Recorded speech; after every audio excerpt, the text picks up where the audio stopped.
So I just started like a green juices for detox my body after my second pregnancy, and after my second delivery. So the goal is in this year I want to come back to my previous weight. Let's see how does it go, and I'm going to keep you posted my weight loss journey also in this YouTube channel. So right now I'm taking a little turn for my channel, but I want to make it more personalized too, along with giving the real estate tips, investment tips, and we want to make it a little bit more fun channel this year in 2023 so that you guys can enjoy my videos.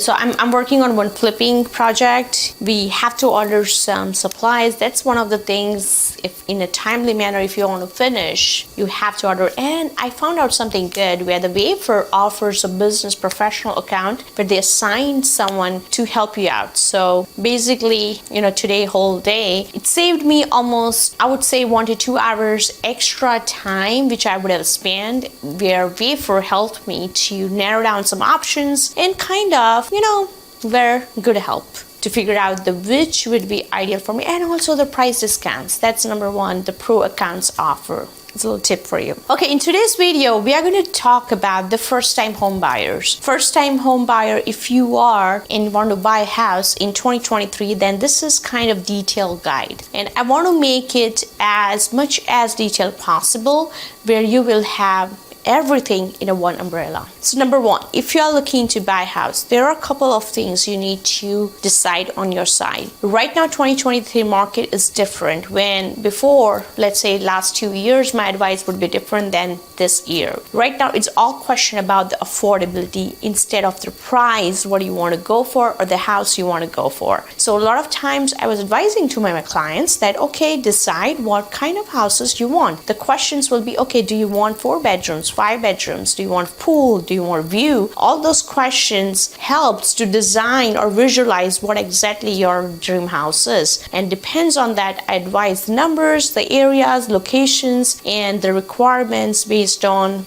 basically the property visualization. But now that thing doesn't work because affordability is a big question, especially right now market. The interest rate are up. At the same time, the price are still up. It's not drastically down in South Florida itself. So we see divided market, we see a lot of leverages, and I have some videos about the markets. You can check it out if you're a really active buyer. And if you want any personal advice, DM me or message me or comment me below. Okay, come back to the topic. So number one thing in 2023 market, it's very essential to know what is your affordability, what monthly numbers. It's kind of helpful to you, to survive.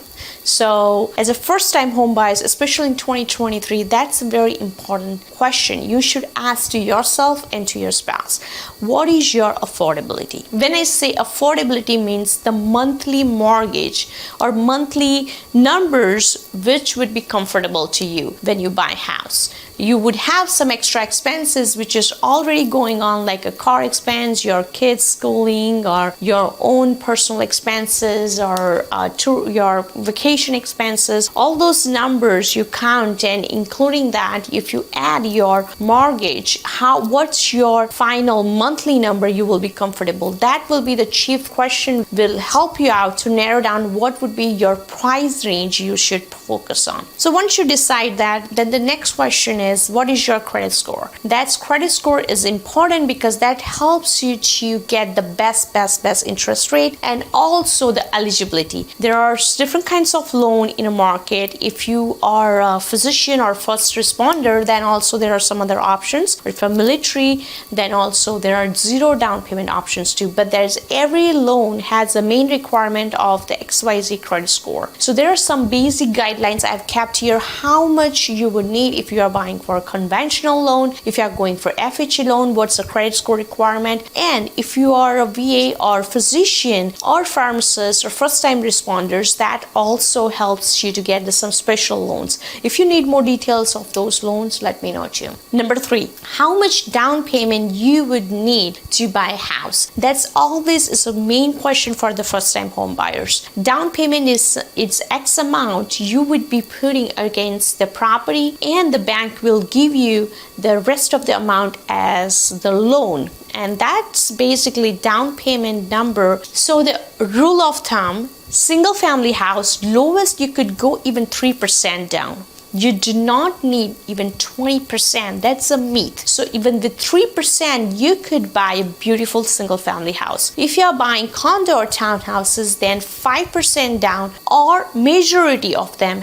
would have a 20% down if you're buying for primary home. If you are investor, then you have to have a 20 to 25% down for the investment property. So that's a different market we are talking about. The first time home buyers has a lot of leverage to have a less down payment so that you can have your American dream come true. Now, next question comes, what would be the closing costs? Closing costs is on top of down payment. There are certain numbers bank looks for if you have in your bank account. So those numbers are called closing cost. So closing cost average as a buyer, I usually advise to put aside 3 to 4% kind of, enough for you to cover the closing cost. But on top of closing costs, you must have some dollars in your bank, otherwise bank will not approve. Now this brings me to the next question. What is the eligibility criteria? How bank does the pre-approval? What is the base things you need to know as a first-time home buyer? So bank reviews your debt income ratio. So debt income ratio is a primary thing, decides your pre-approval numbers. There are some other criteria like credit scores, there are some other criteria like credit scores, or what is the property value, even what's the HOA, what's the tax, all those matters too. But primarily they look for debt income ratio. That is why you should not buy any extra things on your name when you are thinking to buy a house, at least 6 months ago, because that will help not only this reserving your credit, but also keeps your debt income ratio clean and helps out to get the max amount of loan.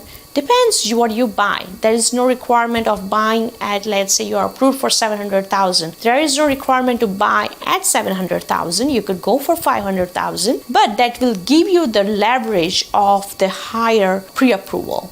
So do not buy any extra card. Do not put credit cards on your name when you are thinking to buy in next 6 to 8 months. Now, once you know the numbers, once you have a control over credit score, once you understand what is a debt income ratio and how you should, keep it clean, then the next question comes, where to buy a house. And that's where you need more research. Either Google can help you, or even YouTube can help you to find out the best locations. Locations are very important. When you are buying a real estate, don't think you're just buying for yourself a home, but you are actually putting your money into investment. This is not a car. If I buy Mercedes, the Mercedes value will not be same when I sell. But if I buy house, the value, even though I put a higher price in a higher location, but still when I sell, most likely, 99.9999%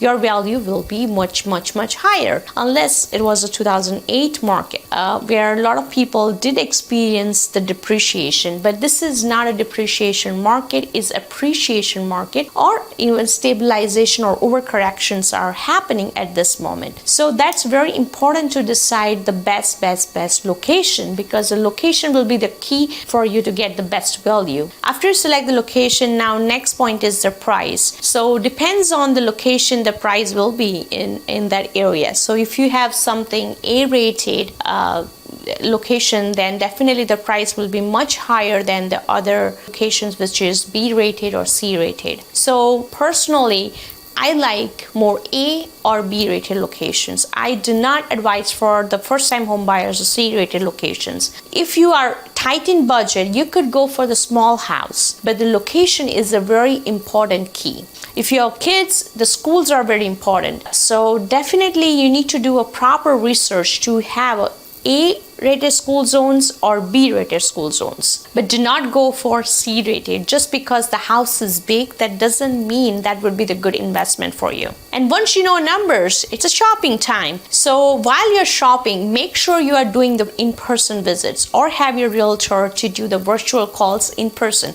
Because do not trust the pictures. I'm a realtor. When we do the marketing, we use the high definition pictures and the videos to make the property nicer. High definition pictures may means it also has not only the quality but also the wide angle. The square foot is very hard to judge through pictures unless it's a real video, you know, with the not like a wide angle but the real video with the proper angle. Then if you're not visiting in person, then also it's possible to know. We do offer the virtual showings to a lot of my investors, my clients who are in a different state, and it's easy to make decision that way. But I do recommend to see properties at least.